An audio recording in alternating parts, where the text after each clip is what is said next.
It's 28 minutes to 9. Welcome back to Sunrise Daily. We're joined now by Mr. Bola Bakare, who is of the Truth Be Told Network, a non-governmental organization. Thank you for coming on this morning. I'm glad to be here. We're talking about this national conference. Yes, different perspectives still emerging, although the conference is a question of when it will hold now, because they say they've gone beyond that if all of those sections, things they need to put together are being done at the moment. Is this the way to go? Thank you. From the perspective of Truth Be Told Network, we try and maintain a middle-of-the-road, truthful approach to all issues and situations on hand. Thank God for people like you. When this, at inception, we were here to discuss this, when it was national dialogue. Now it's a national conference. But the crux of the matter as we speak is we are moving forward. Irrespective of what, we are moving forward. The clamor for a national conference have moved 2 steps. Two steps. It might be 2 in 20 or 2 in 100, but we've moved 2 steps. Because all for one, the agitation has been listened to. 1. 2, the people have been partially satisfied by virtue of the fact that the PAC has gone around Nigeria and they came up with guidelines. And honestly, those guidelines speaks the mind of 80% of Nigerians, if not in totality. You say the people have been partially satisfied. Can the people be substantially satisfied? That will be at the end of the day. As we speak, where we are, there is partial satisfaction because the agitations has been listened to, guidelines have been drawn up, and people are very, very happy about the guidelines because it about captures everything that everybody is talking about. The second step, which I guess has been taken, is the fact that Mr. President, by virtue of his intellect, his position, is trying to deliver to Nigerians.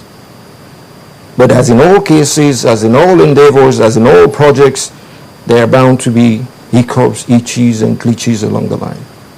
And that is one aspect we want him to look at closely. You see, the average Nigerian, you Nigerians too, excuse me, and I guess you have agreed to the fact that, okay, these guidelines are good to go. Short of the fact that there is just one singular no-go zone, which is don't discuss disunity of our nation state. Is that a good signal? Honestly, because of the kind of people we are aggressive in most things we do. I wouldn't mind that being part of the discourse, because we'll be able to field a few questions, we'll be able to juxtapose our ideas, and then we'll be able to come out with a good format of how to go forward. I guess the system is being scared a little bit of, if we allow this, it will become the #1 topic of the conference. But the thing is, it's good as it is, because think about the underlying factors before you go to the top. But someone will then ask, what's the point of having a conference if you won't talk about what people really want to talk about? I'm telling you one thing. We want to talk about the underlying factors that determines the major factor.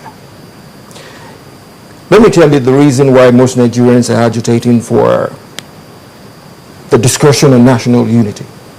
It is because the nation has failed Nigerians.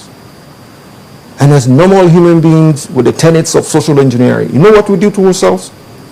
If Nigeria as a whole doesn't favor you, you move back to your state. If your state doesn't favor you, you move back to your LG. If your LG doesn't favor you, you move back to your ethnic group and family, which is the situation we have on hands in Nigeria. So what I'm saying is, if we can make Nigerians feel better, not just at the home level, the LG level, state level, and Nigeria as a whole, we won't be talking about unity or disunity. That is why I call those the baseline factors we need to look at before we now go and say, do we want to stay together or not? Though the agitation is well-founded. But in most cases, when it comes to implementation of good projects, we need to prioritize. But some of the previous guests here say, look, coming to this conference without talking about the indivisibility of the country, you take away the bargaining power of everyone, because they come in and say, listen, well, you could discuss all you want, you can argue all you want, if you don't want get a consensus or whatever you decide on, we are still together. Like it or leave it. You said the baseline thing is, you're a Nigerian too. I can throw it at you. We want to stay one. Let's look at the modalities of staying one. And don't overflog and don't dwell on the factors of why are we together after all. So this conference is assuming that Nigerians want to stay together? Yes. That is an assumption, and it's a positive assumption, which I guess the underlying factors would take care of. But as we speak, like we're talking about all the other modalities that are entailed in all this conference. You see, there are some factors we need to look at closely. Truth be told, he's happy that we made it a point that whatever it is they're doing, they should put it in the pages of the newspaper. Nigerians are getting more knowledgeable about what's going on. The other two conferences just came up with big packages and gave to Mr. President of where it was. We never knew what was going down. But in this instance, we are happy that, okay, there's a guideline we can look at. Most Nigerians have stacked copies of those in their homes now. We can look at and then we can develop on that. But truth be told, sat down and we looked at one thing. When Senator Okoromo finished, he went to Mr. President and gave him a 4,000-page package. I'm appealing to your cerebral sensibilities. The guidelines we have is just 1 page or 2. What does he have in that 4,000 pages? You think we should all know? Yes, because it spells one thing. The guidelines they're telling us to look at, they've already deliberated on it. That is why, with due respect to anybody out there, the presidency has the chairman, the vice chairman, and the secretary. And those are the crux of any sitting, any meeting, any board. So what stops anybody from reading to us what is in 4,000 pages? What is in that 4,000 pages? It's a concluded situation. But it's an advice. For God's sake, you want to advise me on 4,000 pages? Where is the executive summary?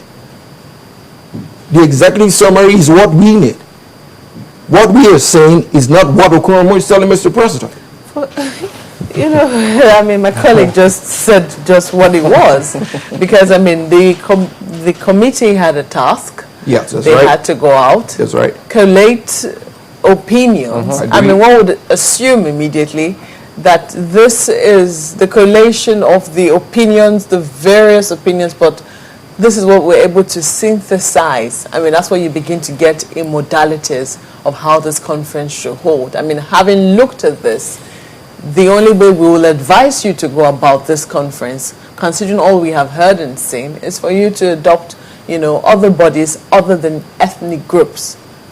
Isn't that fair enough? Because at the end of the day, what you want, or what many people will say they want, is action. That's right. Not what the details of the 4,000-page report is. What I'm trying to tell you here is, I don't want a situation where Nigerians are railroaded. And if you have a package that big, we are being railroaded. The idea is, here are guidelines. Let 492 people sit on those guidelines and come up with 4,000 pages. Not 4,000 pages prior to the sitting. That is my ground.